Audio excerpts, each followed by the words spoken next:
మనకు ఒక special status ఇవ్వాలి. 5 సంవత్సరాలు ఇచ్చారు. నేను నరేంద్ర మోడీ గారిని కోరుతున్నా, 15 సంవత్సరాలు ఇవ్వండి. 5 సంవత్సరాల్లో ఇండస్ట్రీ రావాలంటే 2-3 ఏళ్ళు అవుతుంది. అది ప్రారంభమయ్యే లోపల ఆ స్టేటస్ పోతే మళ్ళీ అభివృద్ధి ఆగిపోతుంది. అందుకని కనీసం 15 సంవత్సరాలు స్పెషల్ స్టేటస్ ఇమ్మని చెప్పి వారిని కోరుతున్నా. అదే మరి కొంతమంది కావాలని కన్ఫ్యూజ్ చేసి స్పెషల్ స్టేటస్ ఇస్తే ఇది ఒక సంజీవని కింద అన్నీ అయిపోతాయని. ఏం వస్తాయండి? 2 వస్తాయి. ఆ 2లో ఏంటి? 1 EAP, 2 central sponsor schemes. Central sponsor schemes తగ్గించేశారు, 62 నుంచి 52% వచ్చింది. ఈఏపీ వచ్చే కొద్దిగా ఎంత వచ్చింది?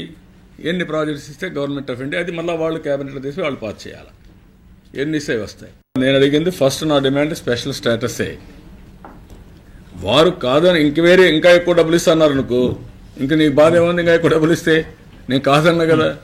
కాదు, కోడలు మగబిడ్డ కంటారంటే అత్తొద్దు అంటున్నా.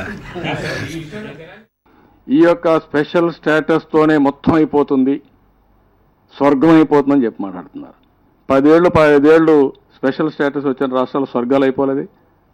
What is the reason? ఏదైతే ఈ రోజు ఇచ్చిన దాన్ని అభినందిస్తూనే వాళ్ళు ఎంత ఇచ్చినా తీసుకోవడం, మనం ముందుకు పోవడం తప్ప వేరే మార్గం లేదు. We have to fight, we have to go far move far.